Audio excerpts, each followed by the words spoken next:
Welcome to this Olympic edition of the Breakaway. My name is Ben Holden, and today we are talking 2022 Olympic hockey with the head coach of the U.S. Olympic team. He's coached the U.S. National Development Program. He's been an assistant on 3 World Championship teams on the men's side, 3 times as an assistant. On the women's side, he's coached at Omaha. He's coached at Boston University, leading his team then to the Frozen Four. He's coached in the AHL, the NHL, and now the head coach of Team USA for the 2020 Olympics in Beijing, China. He is Team USA head coach David Quinn, and he's been kind enough to join us today to discuss all things USA hockey. Coach, great to see you again. It's been about a year and a half joining us from New York. How are things, and how are you feeling today? Well, always good to see you, Benny. Things are good. Obviously, so excited about this opportunity, humbled.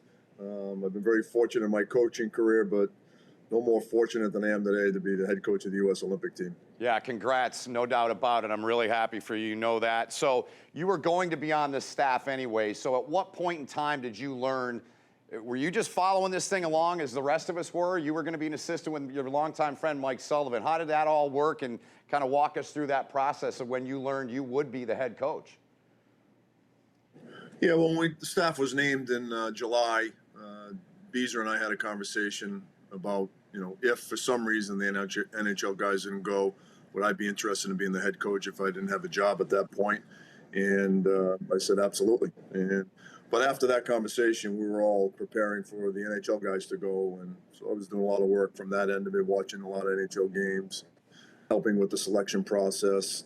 And then probably about 2 to 3 weeks before it became official, there was some talk that the NHL guys weren't going to go, but we were still proceeding like they were. And one of the things that I thought USA Hockey did a great job of is once it was official that the NHL guys weren't going, I thought John and Mark Boxer did a great job of having the player pool available to the coaches. The selection process seemed long in a short period of time because I think everybody did a heck of a job working and watching and making sure that we got it as right as possible under the circumstances. So we're very, very happy with the team we picked. Looking back, I thought the process was what it needed to be, and we're very confident in the group that we have. Was it the plan all along to do what you guys did as a group at USA Hockey, to have all college, current or former players? Was that the plan once you knew that this change happened with the NHL? The plan was to take the best team. We didn't care where they came from. But learning from 2018 and, knowing that the player pool that we had, we felt this was the best mix and the best team that was going to give us a chance to win a gold medal. So I know it looks like, we went the college route. That certainly wasn't the case. We wanted to pick the best team.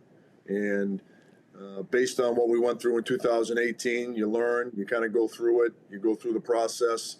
And like I said, there was no set plan on how many players we're going to take from any level or any league. And our goal was to put the best team forward to give ourselves the best chance to win a gold medal. Gotcha. Last medal coming in 2010. You and I were together in the American League when the Canadians won. That was a silver medal in Vancouver. We'll talk more about that. And I want to get into the team a little bit more, too, specifically some of the guys in the league that we cover on a daily basis, the KHL. But I got to ask, who was the first person that you let know? Was it Mom? Who'd you call when you knew you were going to be the head coach of this team, man? Well, Kerry was. My wife was the first. She was with me when I got appointed, and then obviously called my parent, my mother, and my family, and then my friends. So it was a great moment to share it with her and with my family. Yeah. Now, this, as I mentioned in the lead-in and setting this up, not your first time coaching with the U.S., any U.S. program. You go all the way back, and I didn't realize in all the years we've known each other and doing my homework as I always do, because I know you'll hold me to that, 86 was your first time, right, playing for the U.S. on the World Junior team, correct? Yes. It was 1986 in Hamilton, Ontario, and it was the first medal that the U.S. had ever won in the World Junior level. And Scott Young and I were actually teammates then. And it was an unbelievable experience. There were only 8 teams in the tournament, and you played everybody once. And there was no playoffs. There was no gold medal games. They just went strictly by record. And so you played everybody. So it was an incredible opportunity. It was an incredible moment to win the first medal ever at the World Junior level. And like I said, I've been very fortunate in my playing career and coaching career to represent the USA. Yeah, Mike Richter, Brian Leach, you mentioned Scott Young, who you guys have been friends forever, Jimmy Carson, Tom Chorsky, just to name a few. And one of your mentors, again, from our friendship over the years, tell our audience what Ben Smith means to you, what he's done for you as a coach, as a man, how he's helped you through your life at various points in time, Coach. Well, certainly the reason I got into coaching was Ben's influence on me. When I was going through a difficult time when I was diagnosed with hemophilia as a player at BU, he was certainly someone that I leaned on heavily. He recruited me to go to BU. Once I had to quit playing, Ben and I remained great friends. When he had an opening at Northeastern, he gave me my first coaching opportunity. And as someone who I talk to, 4 or 5 times a week, we talk hockey, we talk life. He's been an incredible resource for me, but more importantly, just an incredible friend. 26 years old when you got that opportunity, your first job as a coach with Ben at Northeastern. I want to talk to you about what you mentioned. You've had 2 times as a player in your career, you had a chance to be a part of the U.S. Olympic team as a player. Does this in any way does it bring it full circle for you at all? Or how do you feel about all that with what you went through when you had to deal with the hemophilia and not being able to play on the Olympic team, now being the coach? What goes through your mind when I say those things to you? It's funny, Ben, when I got named the head coach or when Sully asked me the assistant, just the excitement of being on a staff and being able to, coach in the Olympics was overwhelming and humbling in a lot of ways. And, I thought about it a little bit then, boy, this is going to be pretty cool. I finally get a chance to go to the Olympics. But once that happens, you just get right into your responsibilities as a coach, whether it be when I was going to be the assistant with Mike or now as the head coach. And, maybe when it's all said and done, I'll look back and look at it from that perspective. But right now I'm strictly looking at it as I'm the head coach and I've got a responsibility right now. Yeah, David Quinn, head coach of the U.S. Olympic team, our guest today here on the Breakaway. Just getting going with Coach. A lot of things to go through. You got a lot of layers to your story. One of those I want to get to is the process now. Are you sleeping at all? Are you watching tape all night? What's going on with you now that you have the team in that regard? What's day-to-day like for you now until you guys get to L.A. and have a little camp before you head to China? I'm sleeping great. I feel very good about the team we picked. I feel good about our preparation as a staff. We're in constant communication as a staff and with John and USA Hockey about logistics. Obviously, we live in a very unpredictable time in this world. We're ready for anything. We're not going to let anything get in the way of our performance. So I'm feeling very good about where we're at. So let's talk a little bit about the process. You kind of gave us an idea of what went into that, the thought process, the best teams, what you wanted. You didn't care where guys were from. Brian Cooper's a guy that I knew Brian when he played in Omaha, and he's been playing over in Europe. He's a guy that kind of popped onto the radar. Let's talk about the college guys first. Where does it start for you with those young guys? Is it Beniers? Is it Jake Sanderson? What can you tell us amongst that young group, what you like so much about what you have there? Yeah, well, it's hard for me to a particular guy because I think all these guys are really good players and guys that are going to obviously help us win a gold medal. Beniers and Sanderson get an awful lot of attention, and rightfully so, because of where they were drafted and the great careers they had at this point. But Nathan Smith from Mankato leads the country in scoring. You got Nyes from Minnesota, Henches from St. Cloud, Cates from Duluth, Abruzzese and Farrell from Harvard. Myers has had a great year at Minnesota, McLaughlin at BC. So, we feel really good about all these guys. And yeah. I've been asked to talk about particular players, and I'm not just avoiding the question, but we feel really good about all these guys. And, if we're going to do this, we're going to be a true team. And in the Olympics, certain players are going to emerge and maybe separate themselves from everybody. That's how you win. You have to have that happen. But going into this, we are going to be a true team in every aspect of the word. And, we feel very confident in the whole group that we picked. And, as we get going in this tournament, the play is going to dictate, who plays a little bit more than others, and role acceptance is going to be huge. But, we feel really good about our group. Can I single out 5 guys I know really well that I've seen a lot in the KHL and just get your thoughts on those guys? Let's start with Steve Kampfer, yep. Veteran guy, puck mover, plays at a high pace. What else do you like about Steve? What's he going to bring to the team, at least what you hope he's going to bring to the ice for your team? Well, I have some familiarity with Steve. He was in the first training camp when I became head coach of the Rangers. We traded him right before the season was about to start, but all those things you talked about him certainly made him an attractive candidate for the team. On top of that, his personality. I mean, I just love his makeup. He's an enthusiastic guy.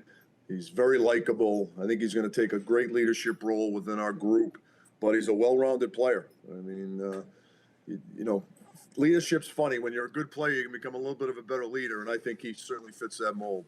Yeah, he's been doing that. I've seen him a lot here in our coverage of the league this year.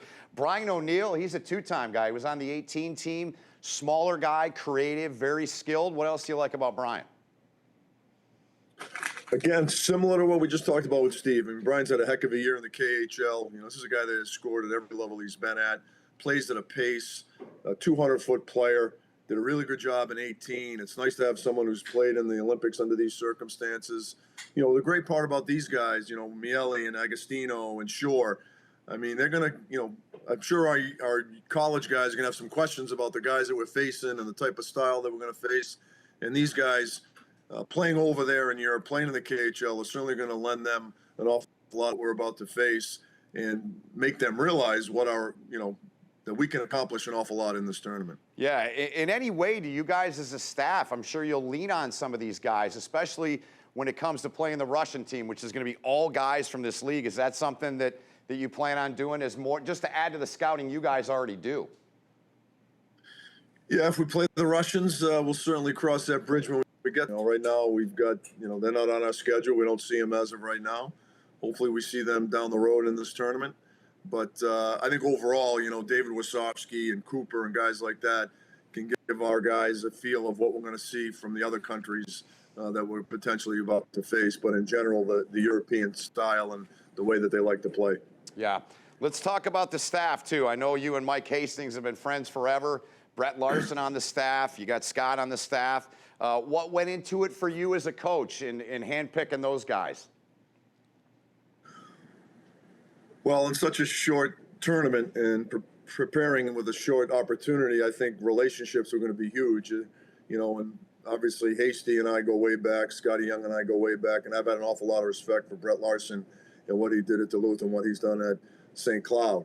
And, you know, there was a familiarity for sure with Scott and with Mike, but also there's a familiarity from my end with Brett just because of, you know, the people that we know, the mutual friends we have, and the respect I have for him from afar in the way he coaches his team. So, you know, we're all on the same page. There's a comfort level amongst all four of us. Nobody's going to take any offense to any healthy disagreements.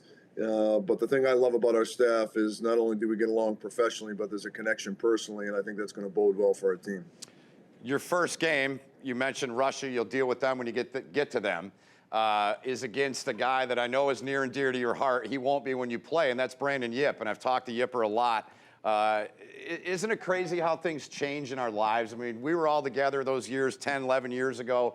Now, I remember talking to Brandon when I first connected with him here in D.C. with what we do with the KHL. He said, Benny, I'm the old guy now. He's 36. Can you just shed a little light on Brandon? And you recruited him out of Maple Ridge, B.C., you got a smile on your face. He was a whale of a player for you guys at BU. How proud are you to see him doing what he's doing in his life now? Well, it's the beauty of coaching college hockey. You never, ever lose those connections. And, you know, when I think about Brandon Yip, I think about, you know, the freshman at BU, Rookie of the Year, us winning a national championship in D.C., in the town you're living in. The fact that I coached him in his first pro hockey game in Lake Erie. And just, you know, going to his wedding and just maintaining a great friendship all these years. So, but for 2.5 weeks, I'm not going to have a lot of fondness for Brandon Yip. I understand. I get it. I totally get it. You have a great connection to BU going way back. Obviously, you played there. You played for Jack Parker and all that stuff. But you're also friends with a lot of guys on that 80 Olympic team. Do you still stay close contact with those guys, or what's the status with some of those guys like I Ruzioni? stay in touch. I stay in touch with all those guys, ironically. And I jokingly told Mike Ruzioni, it's time for us to win a gold medal because people are sick of hearing you talk. So, but I talk to those guys. I've stayed in touch with them. They were great players, and they're friends of mine. And I got a lot of respect for all those guys. You know, Silky and OC and Jimmy and Mike. They're just obviously it played a huge role in '80 and played a huge role in BU hockey. But it's nice to call them friends. So give us your perspective. I was 9. You were a little bit older. I won't say how older, but you're a little bit older. So give us your perspective of the 1980 team as a young guy growing up in Cranston, Rhode Island. What do you remember from that team, and what's still fresh in your mind about that group? Well, I remember that day knowing the game was being played and not knowing the result. And Jack Capuano, former coach of the New York Islanders and now assistant coach in Ottawa, he and I played youth hockey together our whole lives, went to the Kent School in Connecticut, and we're actually playing hockey over at his street hockey at his house. And then after that, we went in and watched the game. And I remember sitting in his living room watching them beat the Russians. And everybody obviously was patriotic at that point in time. Not that we're not now, but it was a unique time in the world with what was going on with Russia and the Cold War, and the underdog status that we had going against them, and the fact that we had taken a 10-3 thrashing in Madison Square Garden a couple weeks before the Olympics. So all that lined up for an incredible day and an incredible night, and it changed hockey forever in America. So it sure did. And so do you recall the first time you got to meet some of those guys? Was it when you were at BU as a player, or when was it? Yes. Yeah, it was when I was at BU as a player. I got to meet all those guys. OC was a guy I really didn't get to know at all until later in life. Jack O'Callahan, I didn't get to know him until later in life. But, Silky and Jimmy and OC. I actually worked with Jimmy Craig at Northeastern when I was coaching there. He was a goalie coach for a couple of years. So Jimmy and I became good friends over there. So that's when I got to know most of those, 3 of those guys anyway, when I was playing at BU. Yeah. Let's talk a little bit about the field. I mean, obviously, with no NHL guys, that changes the dynamic of this whole thing. But as a coach, I know you're concerned about your team, and I get that, and that's the way it is. But when you look at the rest of the teams, can you maybe give us a little crystal ball of maybe what you see amongst the other teams around the world at all? I think it's what makes this tournament so special this time around is that there's just so much uncertainty. Obviously, everyone's going to point to Russia because of the fact that they've got they're probably the closest league to an NHL as there is in the KHL. They're going to be drawn from their league. They're going to have probably more of a pro field than any of the other teams in the field. We probably will have the least amount of pro field to a team in the tournament. But, I mean, it's the beauty of this tournament. There's just so much unknown. There's so much uncertainty. There's so much unpredictability. And I think that's what's going to make it for a Special Olympics. For you, you haven't coached in a while. So how ready are you to get going, man? I mean, you got to be chomping at the bit, right? Yeah. Yeah, it's been a long 8 months to say the least, but it's been unbelievable to be back into coaching mode and talking to assistants and talking about what the game plans are going to be and talking about systems, and it's really been a lot of fun over these last 3.5 weeks, getting back into the coaching responsibility in the coaching world. As active as I tried to stay, that there's nothing that replaces coaching a hockey team. Yeah, I mean, if COVID's taught us anything, it's how to deal with downtime, right? And it's even hard. It's even harder when you can't do what you love to do. I can relate from going through that a few months in 2020. Tell our audience out there just the sense that you have, knowing that you're going to walk out, you're leading this team, the whole country's watching, the whole world's watching.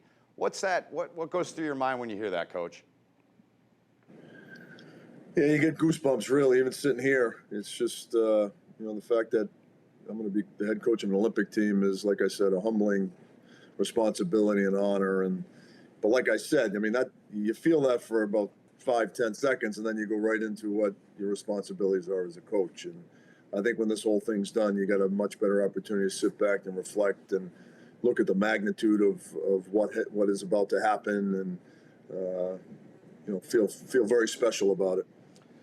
All the other experiences you've had that we've talked about, whether it was playing on that '86 World Junior team, coaching the development teams the couple years you did, the men's and women's championships, what stands out from those memories in terms of what you learned from those experiences as a coach representing your country? It's different, isn't it? It's different when you're representing a country as opposed to a team or a school or a city, right? I think what jumps out at me is you don't realize until you go through it. We all feel patriotic. We all love our country. But when you actually represent your country in international competition, there's nothing like it. And I've been very fortunate to coach in the National Hockey League, win a national championship at BU. But there really is nothing like representing your country with an opportunity to win medals. And, it's hard to describe. You have to go through it to really understand it, but it is a different feeling for sure. What is the game plan for the team? When will you guys gather? Is it in LA? Is that the plan? And what will you guys do once you get there?